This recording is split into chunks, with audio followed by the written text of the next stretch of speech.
ఇది నా వాగ్దానము. యెషయా 60:2. యెహోవా నీ మీద ఉదయించుచున్నాడు, ఆయన మహిమ నీ మీద కనబడుచున్నది. ఎంత గొప్ప వాగ్దానాన్ని దేవుడు మనకి అనుగ్రహిస్తూ ఉన్నారండి. దేవుడు మన మీద ఉదయించి ఆయన మహిమ మన మీద కనపరచబడుతుంది అని దేవుడు సెలవిస్తూ ఉన్నారు. దీనికి అర్థం ఏమిటి అంటే, దేవుని ఎప్పుడైతే మన సొంత రక్షకుడిగా మనము అంగీకరించి, ఎప్పుడైతే మన హృదయంలో దేవుణ్ణి ఆహ్వానిస్తామో మన యొక్క హృదయము మారుతుందో రక్షింపబడము అని అంటారు. అయితే మన హృదయములో దేవుడు ఉంచుకున్నప్పుడు మన యొక్క శరీరం మీద ఆయన మహిమ అనేది కనపడుతూ ఉంటుంది. అనేక మందికి మన మీద ఆయన మహిమ అనేది కనబడడం అనేది జరుగుతుందండి.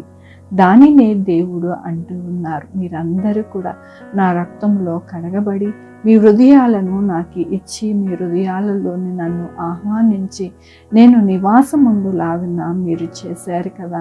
నేను మీ యొక్క హృదయంలో ఉండి నివాసిస్తూ ఉన్నాను కాబట్టి మీ యొక్క శరీరము మీద నా యొక్క మహిమ అనేది కనబడుతూ ఉన్నది అని దేవుడు సెలవిస్తూ ఉన్నారు. మనమందరము కూడా రక్షింపబడి ఆయనలోని బాప్తిజం తీసుకొని ఆయనని ఎల్లప్పుడూ కూడా ఇష్టమైన వారిగా ఆయన కృప పొందుకొని ఆయన మహిమంతా కూడా మన దేహములో మన మీద మన బిడ్డల మీద ఉంచుకుంటూ ఉన్నాము కదండి. దానిని దేవుడు సెలవిస్తూ ఉన్నారు, నా యొక్క మహిమ ఎల్లప్పుడూ కూడా నిన్ను విడవకుండా ఉంటుంది అని దేవుడు ఈ దినమున సెలవిస్తూ ఉన్నారు.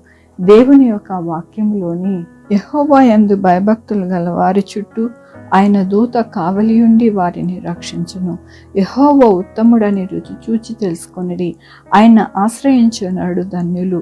యెహోవా భక్తులారా ఆయన యందు భయభక్తులు ఉంచుడి, ఆయన యందు భయభక్తులు ఉంచు వారికి ఏమీ కొదువలేదు.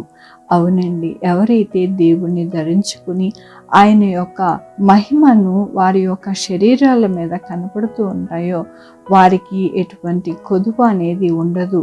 దేవుడు వారికి కావలి కాయడానికి దూతలను పంపించి ఎల్లప్పుడూ కూడా వారిని కావలి కాసి వారు ఎలాగ ఉంటారు అని అంటే ధన్యులుగా, బ్లెస్డ్ పీపుల్గా ఉంటారని దేవుడు సెలవిస్తూ ఉన్నారు. దేవుడు ఎల్లప్పుడూ కూడా మనల్ని బ్లెస్ చేసే దేవుడు, ఎల్లప్పుడూ కూడా విడిచిపెట్టే దేవుడు కాదు.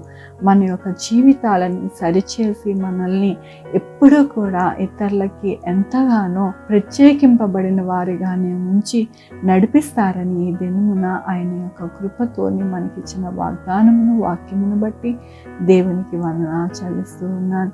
ఈ దినమున పుట్టినరోజు, పెళ్లి రోజు అనేక శుభదినాలు చేసుకుంటున్నారు. అందరికీ కూడా నిండారుగా శుభాకాంక్షలు తెలియజేస్తూ ఉన్నానండి. మీ జీవితంలో ఈ వాక్యము అనేక విషయాలలోని మీ యొక్క కోరిక ఆయన ఐశ్వర్యము మీకు అనుగ్రహింపబడునుగాక. ప్రార్థించుకుందామండి. యెహోవా దేవా నా తండ్రి, నా ప్రభు, మీ కృపా కనికరస్తాన్ని బట్టి మీకు వందనాలు, స్తుతులు, స్తోత్రం చెల్లించుకుంటున్నాను. ఎల్లప్పుడూ మీరు సహాయం చేసి నడిపించే దేవుడివి నా ప్రభు. మీ కావలి కాయడానికి మీ యొక్క దూతలను పంపించి నాయన మాకు ఏమీ కూడా కొదువు లేకుండా మాకు సహాయం చేసి మా యొక్క దేహంలో మా యొక్క జీవితాలలో మీ మహిమను కనపరిచేవారిగా ఉంటున్నందుకు మీకు వందనాలు చెల్లిస్తూ ఉన్నాను.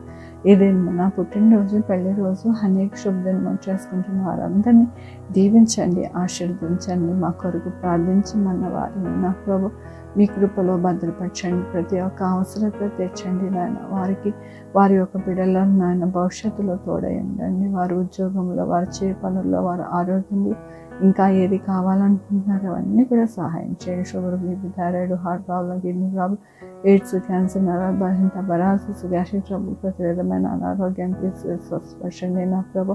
ప్రతి బిడ్డకి నాయన తోడై ఉండండి. ఎవ్వరికీ కూడా కరోనా రాకుండా సహాయం చేయండి. వచ్చిన వారు కూడా త్వరగా హీల్ అయిపోవడానికి సహాయం చేయండి. ఎవరికి మరణానికి అప్పగించుకుంటా కృప చూపించండి నా ప్రభు. యేసయ్యా నాయన 190 దేశంలో నా దేశంలో నా ప్రభు కాచి కాపాడి భద్రపరచండి నా ప్రభు. యేసయ్యా నాయన నా తండ్రి, హాస్పిటల్లో ఉన్న బిడ్డలకి తోడై ఉండండి నా ప్రభు. జాబ్ లేని వారు జాబ్స్ దయచేయండి, జాబ్స్ పోకుండా సహాయం చేయండి. 2 వీలర్ 4 వీలర్ బస్సెస్, ట్రైన్స్, ఏరోప్లేన్లో ప్రయాణిస్తూ ఉండగా నా ప్రభు వారికి సురక్షితమైన ప్రయాణాలు అనుగ్రహించండి. ఎక్కడ యాక్సిడెంట్స్ ఏమి కాకుండా నాయన ప్రతి బిడ్డని భద్రపరచండి నా ప్రభు.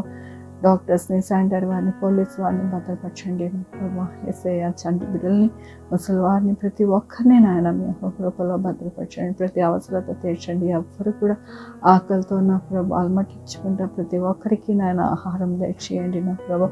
పిచ్చి వారిని నాయన సరిచేయండి. మీ హస్తము వారి మీద ఉంచి నాయన వారి మైండ్ కరెక్ట్గా మంచిగా అవడానికి మీరు సహాయం చేయండి నా ప్రభా. ప్రతి ఒక్కరిని నాయన మీ యొక్క దయలో, కృపలో దాచి నా ప్రభా వారు మంచిగా వర్ధిల్లులాగున సహాయం చేయండి నా ప్రభా. యేసయ్య నాయన మీ యొక్క కృప చేత నా ప్రభా అనేక మంది అనారోగ్యాలతో, ఎన్నో డిసీజులతో, ఎన్నో బాధలతో, కష్టాలతో ఉంటుండగా నా ప్రభా ప్రతి బిడ్డని ఆదరించండి. ప్రతి ఒక్కరిని నాయన మీ హస్తముతో లేవనెత్తండి నా ప్రభా. మీ యొక్క కృపా కనికర దీవెన ప్రతి బిడ్డకి ఉంచులాగా సహాయం చేయమని కోరుకుంటూ నా ప్రభు, నా రక్షణ యేసుక్రీస్తు పరిశుద్ధమైన నామమున అడిగి వేడుకుంటున్నాను తండ్రి. ఆమేన్. తండ్రి, కుమార పరిశుద్ధాత్మ సదాకాలం మనందరికీ తోడై ఉండును గాక. ఆమేన్. God bless you.